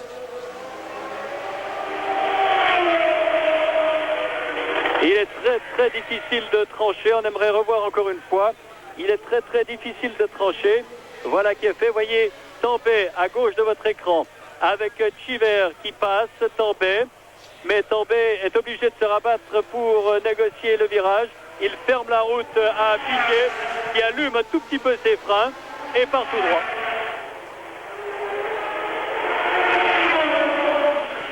Alors c'est l'abandon de Nelson Piquet dans des conditions vraiment regrettables pour le pilote brésilien. Il est certain que Tambay dira qu'il ne pouvait rester plus longtemps à l'extérieur, qu'il fallait aussi qu'il vire. Piquet, lui, dira que Tambay devait bien le voir arriver dans son rétroviseur. Une faute que nous partagerons, mais une faute des deux. Tandis qu'on nous annonce que Watson a cassé son moteur. Alors, nouveau changement et on se demande s'ils seront 6 à terminer. Et puisque nous en avons plus que 3 dans le même tour, à savoir, premier Jones, deuxième Villeneuve, troisième Lafitte, quatrième Pironi, cinquième Cheever et Tambay serait sixième et septième Sourer.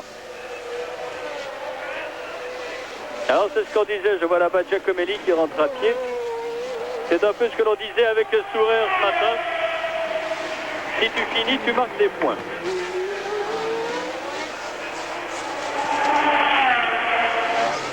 « 31 secondes de retard pour Villeneuve.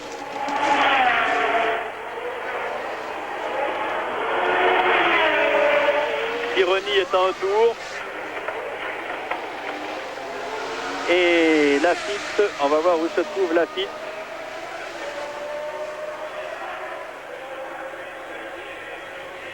Le classement n'est pas aisé à faire aujourd'hui, c'est certain, car les bouleversements sont nombreux. Voilà Lafitte qui passe avec 1 minute et 1 seconde de retard. Les 3 pilotes dans le même tour.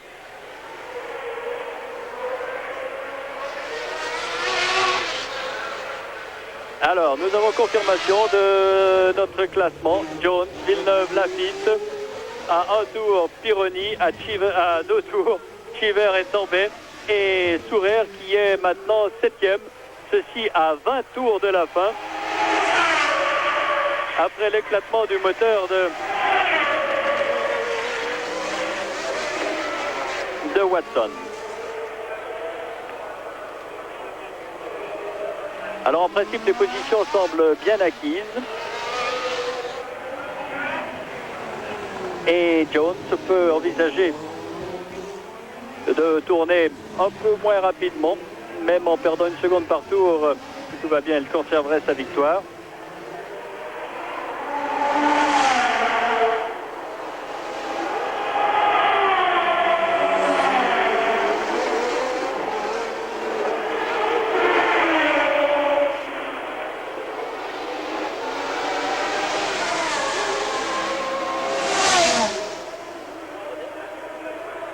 Et Sourer semble revenir assez fort sur Tambay. Sourer pourrait finalement terminer dans les points. Ce qui ne serait qu'une juste récompense des efforts du Palois, à qui l'on souhaite vraiment, mais vraiment de trouver les moyens nécessaires pour continuer cette saison.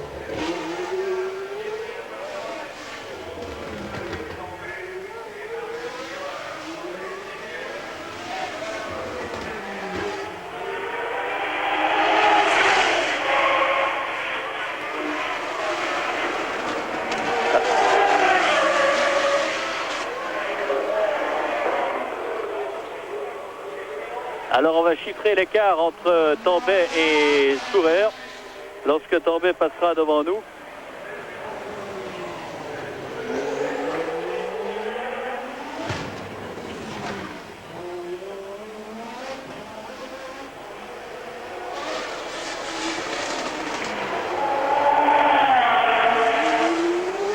Pour l'instant, on constate que Jones est au virage de la gare, tandis que Villeneuve vient de passer devant nous.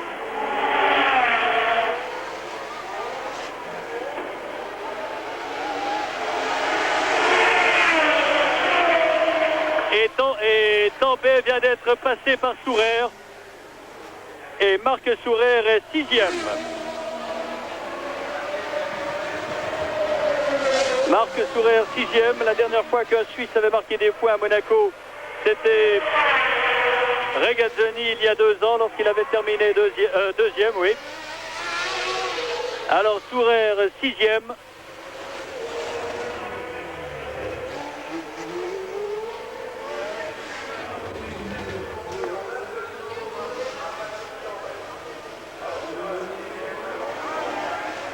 Sourer qui avait déjà terminé 4e au Brésil sous la pluie où il avait réussi le meilleur tour.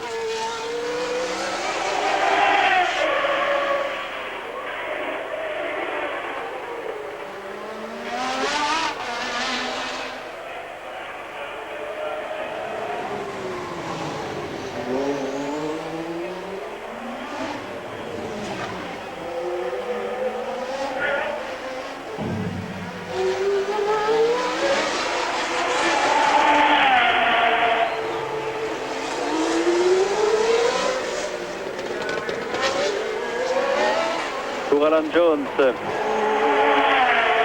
n'est pas tout à fait la promenade de santé, mais il n'y a aucun problème. Tandis que vous l'avez constaté, sous le tunnel, l'eau, même si les pilotes passent toujours très à l'extérieur, quand la ligne idéale passe assez par l'extérieur, eh bien, l'eau ne semble plus couler.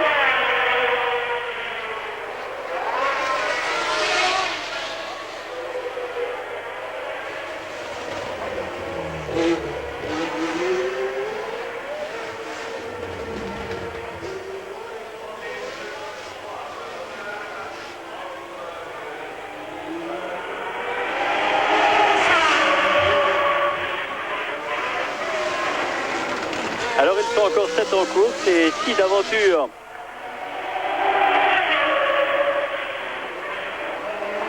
Il n'était pas 6 à l'arrivée. Cela ne serait pas une première car en 1968, 5 voitures seulement avaient passé la ligne d'arrivée ici même à Monaco dans le Grand Prix qui avait été remporté par Graham Hill devant Atwood et Lucien Bianchi. Le 4e était Scarfiotti et le 5e Dennis Hull. C'est la dernière fois que 6 voitures n'ont pas passé ensemble, n'ont pas passé la ligne d'arrivée d'un Grand Prix.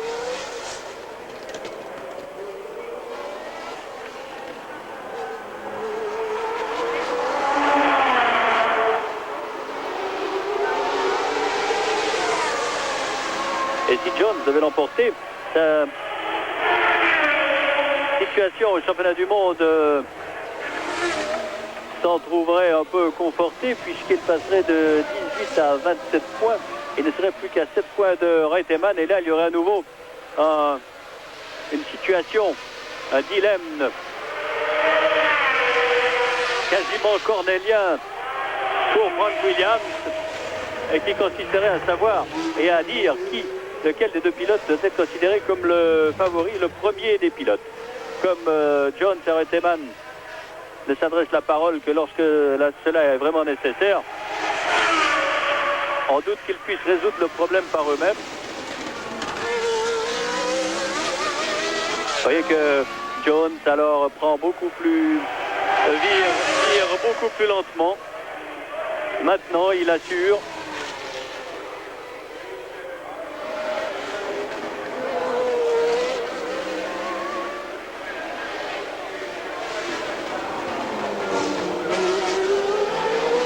Alan Jones qui dispute aujourd'hui son 87e Grand Prix.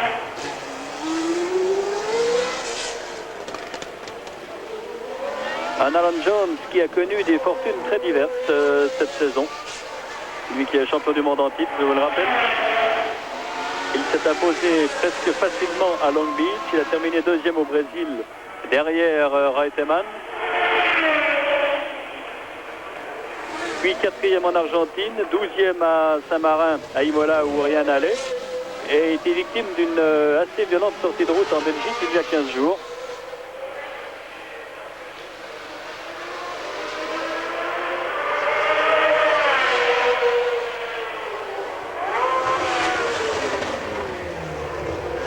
Ici il reste 15 tours maintenant à parcourir. Jones s'en va le chronomètre maintenant, mais il doit tourner en environ 1 minute 30. 31 secondes de retard pour Villeneuve. Et Laffite est à 40 secondes, c'est-à-dire que Laffite revient sur Villeneuve. Et que tout n'est peut-être pas dit à ce niveau-là. On va prendre les écarts. Villeneuve va se présenter bientôt devant nous. Le voilà qui négocie la chicane du gazomètre. Tandis que Jones, lui, arrive déjà à l'ancienne gare. 31 secondes et 32 centièmes de retard pour Villeneuve.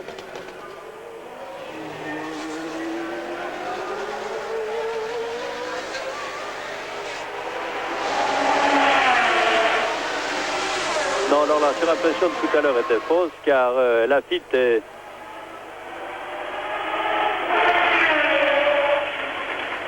toujours à environ la Tambay qui a été doublé par le leader. Mais on ne peut s'empêcher de penser que Piquet n'a pas de chance.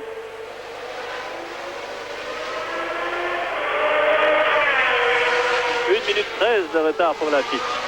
On peut s'empêcher de penser que Piquet n'a pas de chance, gêné par Jones il y a 15 jours. Alors qu'il était aux avant-postes, gêné par Tambay aujourd'hui alors qu'il était nettement, enfin qu'il était en tête depuis le début de la course.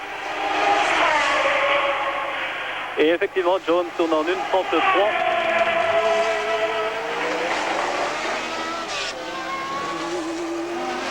Je ne pense pas que les 2 heures fatidiques seront atteintes.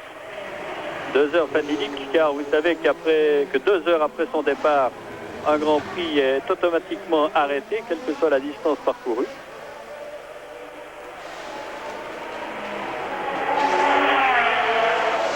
Et si je puis rassurer Boris Aquadro, je lui dirai donc qu'au plus tard, ce Grand Prix se terminera à 18h28 et que les activités sportives commenceront à l'heure.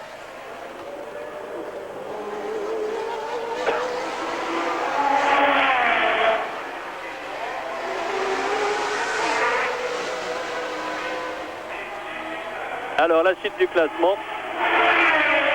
Tambay, Piquet maintenant classé 8e, mais il est clair qu'il ne figurera pas au classement.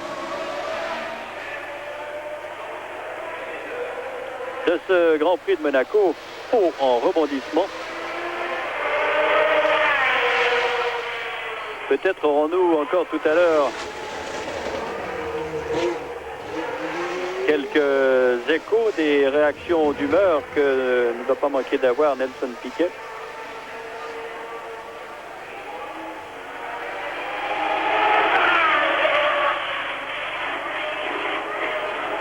Voici Gilles Villeneuve.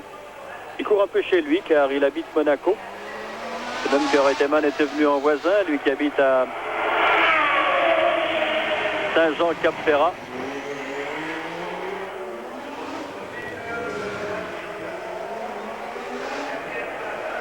Et je vois là-bas, à la hauteur de la ligne d'arrivée, un Toulouse Graffenried, penseur, Francis.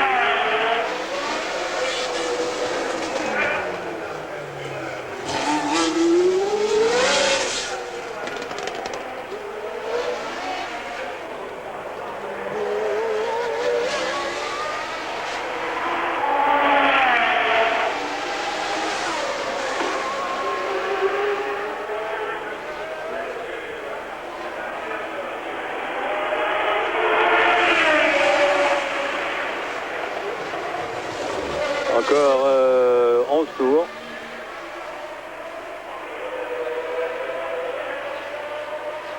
pour Alan Jones qui ne prend plus aucun risque. Et Dieu sait s'il a raison.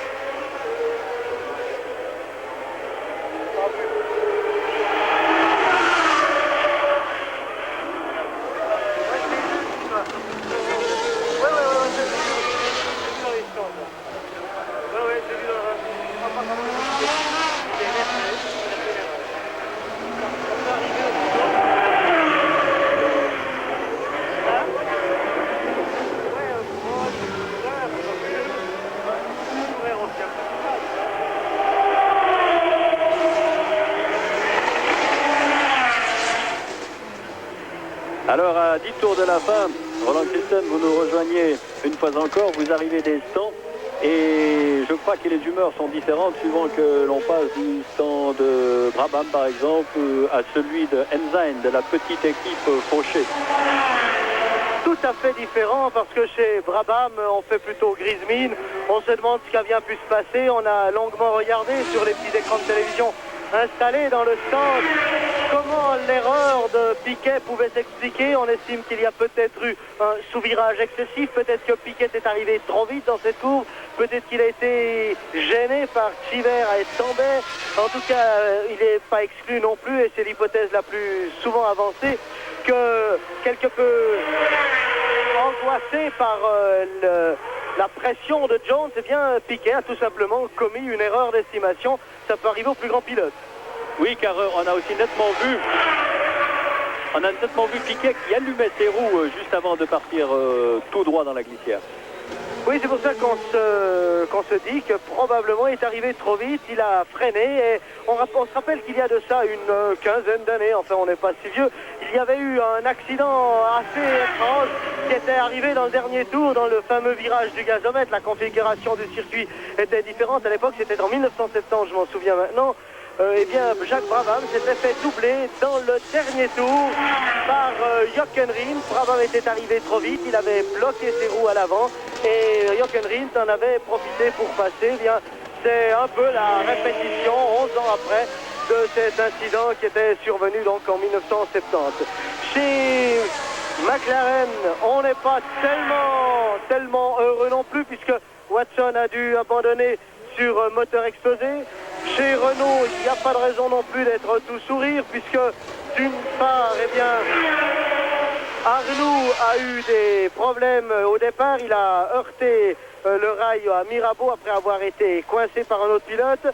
Il a dit que pendant une grande partie de la course, il a roulé avec une suspension faussée, qui avait été donc faussée dans l'accrochage de Césaris Andretti. Et puis, finalement, eh bien, Arnoux a abandonné. Quant à Prost, c'est une soupape cassée qui est à l'origine de ses ennuis, mais il y avait d'autres ennuis déjà au début. Dès le troisième tour, la boîte de vitesse ne fonctionnait plus correctement. Le rapport de deuxième et de quatrième avait constamment tendance à sauter. Il y a aussi eu l'accrochage entre Alboreto et Giacomelli. Alboreto dit j'ai fait un tête à queue et Giacomelli m'a heurté. Ça s'est passé à Saint-Stéphane. Version un peu différente de Giacomelli qui dit il a voulu reprendre la piste. Je ne l'ai pas vu. Alors Jones s'était arrêté, je viens de le voir repartir maintenant et du coup Villeneuve est tout près. Alors il est dans le même tour, mais bien sûr il l'était déjà avant, mais on va prendre les écarts et Villeneuve est maintenant tout près dans la roue de Jones. Il y a une fin de course qui s'annonce palpitante. Enfin, j'en conclurai encore par ce qu'on dit chez Ensign. Là, alors, on est vraiment tous sourire. On est vraiment heureux, puisque pour le moment, Marc Sourer est 6e. Cela lui assurerait un point dans le championnat du monde des conducteurs s'il parvient à conserver cette place. Et du même coup, eh bien, ça redonnerait un peu de vigueur aux actions de Ensign qui sont en baisse et où les caisses, il faut le répéter, sont vides. Oui, merci Roland Christen, on va chiffrer cet écart, mais cet écart est maintenant minime. Enfin minime, il a fondu, il était de 32 secondes tout à l'heure entre Jones et Villeneuve. Ceci à la suite de l'arrêt extrêmement rapide de Jones qui peut-être, selon toute vraisemblance, a dû changer ses roues, faire changer ses pneumatiques. C'est un peu la durée que l'on peut supposer.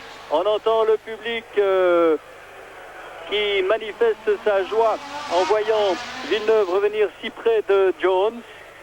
Mais Villeneuve est très spectaculaire à contre-cœur là aussi, car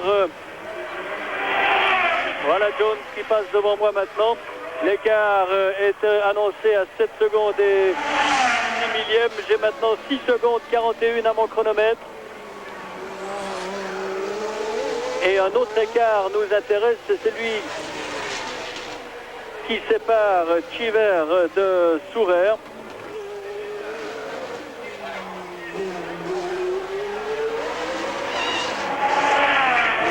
Ils sont tous deux à 2 tours. Le classement, il convient de le rappeler. Jones en tête avec 7 secondes d'avance, ou même pas, 6 secondes et demie d'avance sur... Alors on me signale que c'était pour remettre un peu d'essence que Jones s'est arrêté. Je pense que sa pompe, son moteur désamorçait. Et que pas d'ennui mécanique ou de suspension ou de pneumatique pour Jones. Il devrait donc maintenir son écart qui est maintenant de 6 secondes et demie sur un Villeneuve assez spectaculaire dans la mesure où ses pneus semblent se dégrader, mais son écart, son retard semble diminuer également. Ce Grand Prix de Monaco 1981 aura été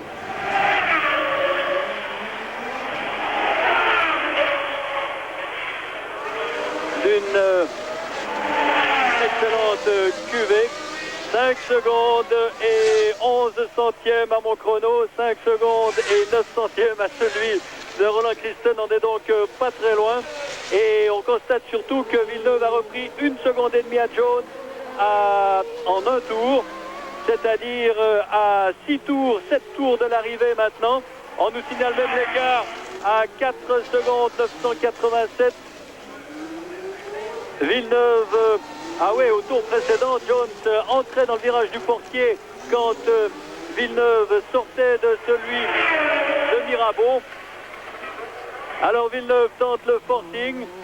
Le Canadien va-t-il créer la dernière surprise de ce Grand Prix de Monaco, dont on rappellera qu'il a débuté avec 1 heure de retard à la suite d'une explosion dans les cuisines de l'hôtel qui surplombe le tunnel, et que c'est bien entendu pour permettre aux ambulances et aux pompiers de venir apporter les secours nécessaires que le départ de ce Grand Prix a été retardé d'1 heure. Alors nouveau pointage au prochain passage.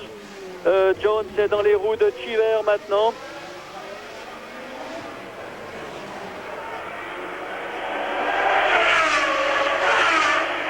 Jones vient de passer devant moi autour de 4 secondes 37.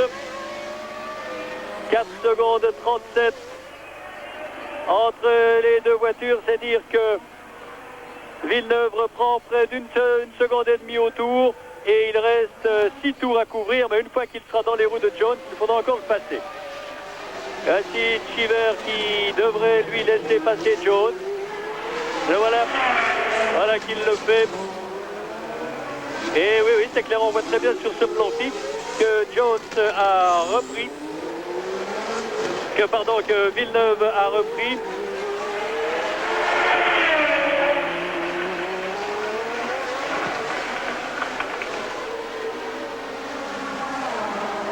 Villeneuve, toujours extrêmement généreux. Monsieur 120%, qui arrive à son tour dans les roues de Cheever.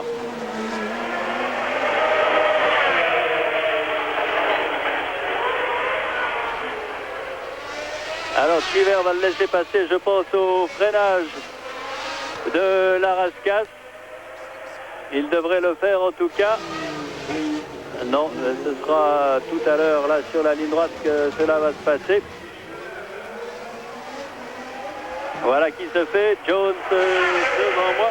Jones qui rate une vitesse en passant devant moi. Et l'écart Eh bien, pas de nouvel écart.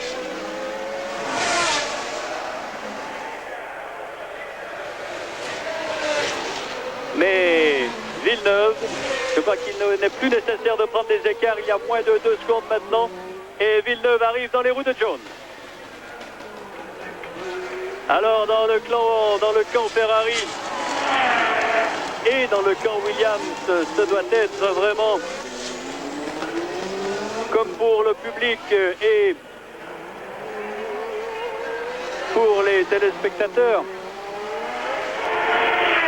un moment très intense que ce retour de Villeneuve à 5 tours de la fin. Villeneuve dans les roues de Jones au bureau de tabac, ou presque, disons qu'il y a tout de même 40 mètres. La clameur est immense, le public en entier a pris fait et cause pour Villeneuve, mais attention à Gilles de ne pas trop mordre les bordures, de ne pas dépasser son 120% parce que ça deviendrait vraiment trop risqué. Et voilà, Gilles Villeneuve prend la tête. Superbe Gilles Villeneuve qui prend la tête de ce Grand Prix de Monaco.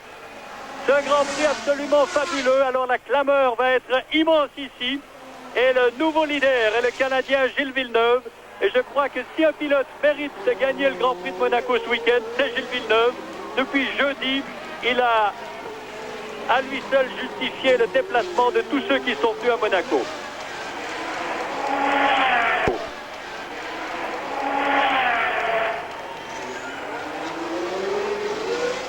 On va attendre, on va patienter. Mais si Gilles devait gagner aujourd'hui,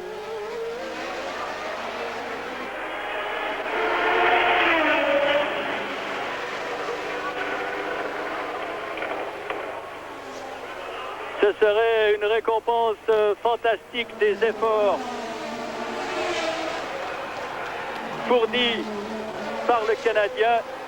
Et il faut dire aussi, peut-être entendez-vous la clameur, que la victoire d'un moteur turbo à Monaco, ce serait vraiment la consécration suprême des turbos et la première victoire d'un moteur turbo pour Ferrari à sa 6e participation. Ce serait la preuve que la technologie de Ferrari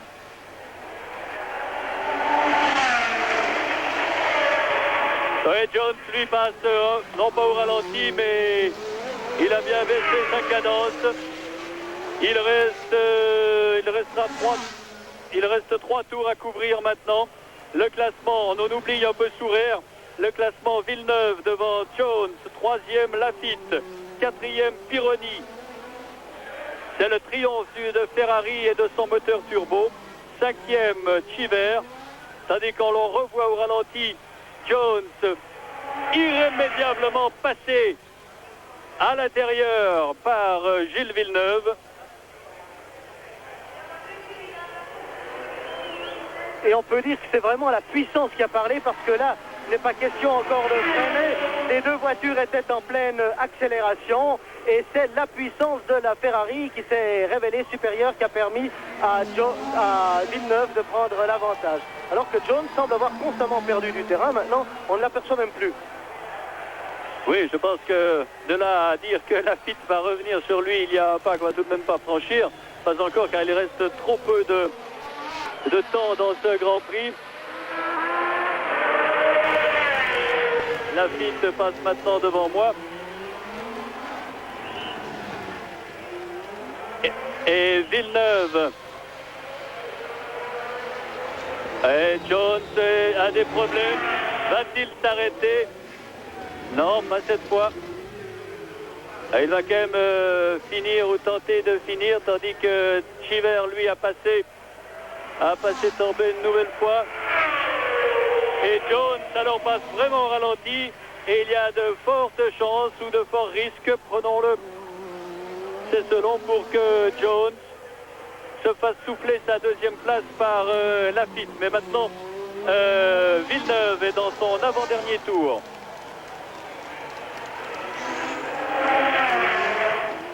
Villeneuve peut assurer. Il est sans doute renseigné à son stand, par son stand, de la situation. De toute façon, il ne voit plus Laffite dans son il ne voit plus Jones dans son rétroviseur.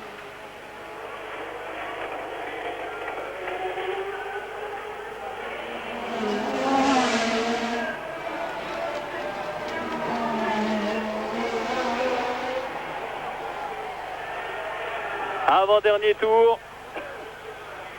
Je vois le directeur de course qui va signifier à Gilles Villeneuve qu'il lui reste un tour à parcourir lorsqu'il passera devant la ligne. Il passera la ligne. Villeneuve qui dispute aujourd'hui son 54e Grand Prix et qui jusque-là en a remporté 4. La dernière fois c'était à Watkins Glen en 1979 au Grand Prix des États-Unis, côte Est. Pour Gilles Villeneuve, comme pour le moteur Ferrari Turbo, la consécration aujourd'hui. Villeneuve dans son dernier tour. Et un retour de Gilles qui va sans aucun doute se voir, je pense, décerner le prix de la combativité qui avait été donné à Mansell au Grand Prix de Belgique. Dernier tour pour Gilles Villeneuve.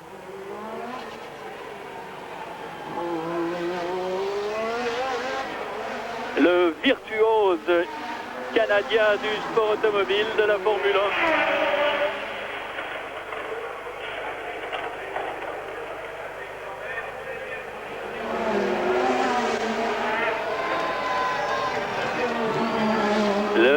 Pour la dernière fois, le contournement de la piscine pour Gilles Villeneuve.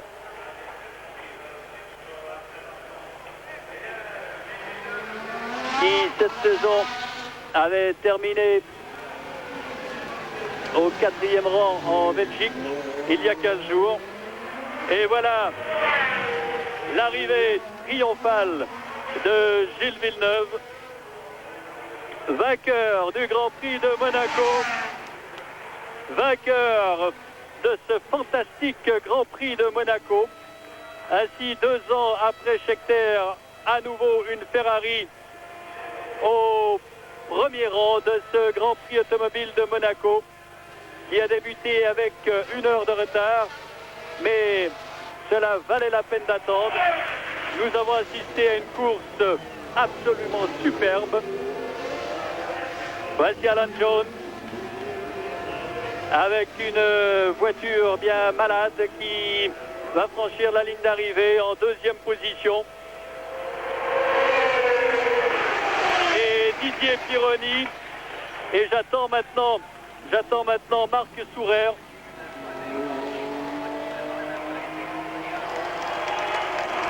Voilà, superbe Marc Sourer, 6e.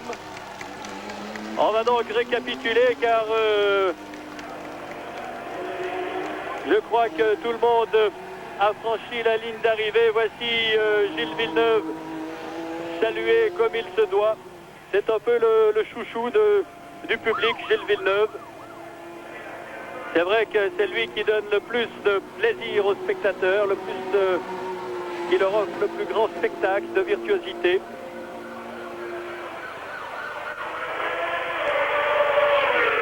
Et voici Laffite, ce dernier à franchir la ligne en 3e position. Eh bien, sans doute une très très grande satisfaction pour Gilles Villeneuve, et vraiment une satisfaction.